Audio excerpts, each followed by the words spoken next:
In worldly ambitions and goals, there is always an element of uncertainty. So many people spend year after year trying wholeheartedly but unsuccessfully to make money. But in the spiritual path, no wholehearted seeker is ever unsuccessful. His labors are never in vain. When you plant a seed in the ground, you must not take it out every day to see if it is germinating. You will only hamper its growth. So, with the seeds of your spiritual efforts, once they are planted, leave them there and tend them carefully. Perseverance is the whole magic of success.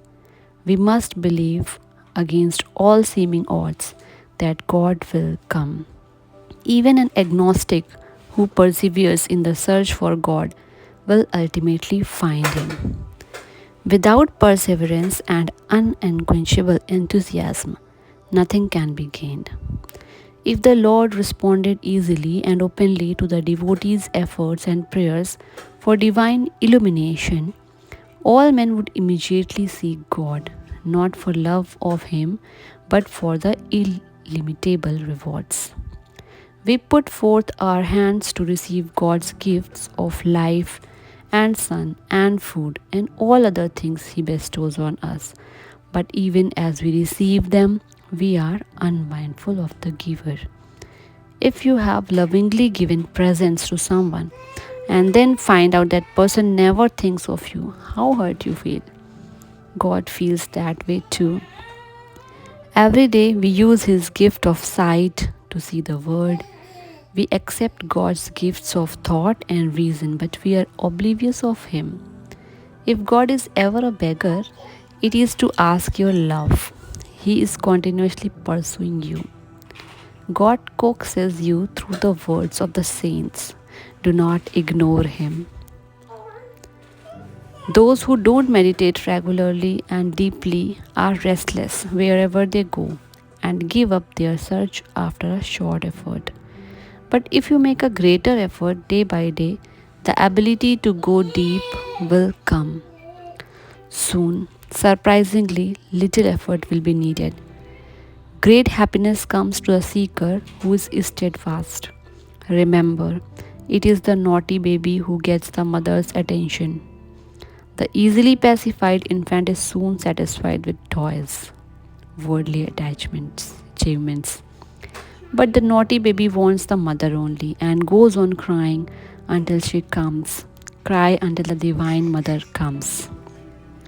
The Divine Mother is most anxious to have you back with her, but first you must prove to her that you want her alive.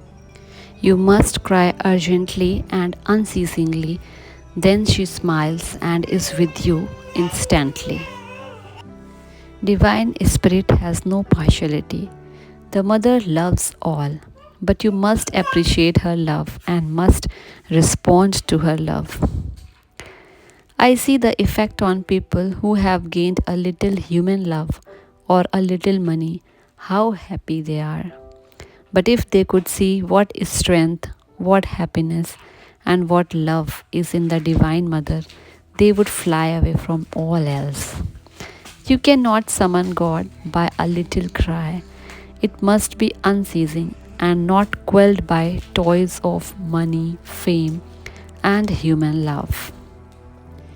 Your seeking must be continuous. When your desire is only for God, you will attain self realization. Then your lessons in the Word are finished.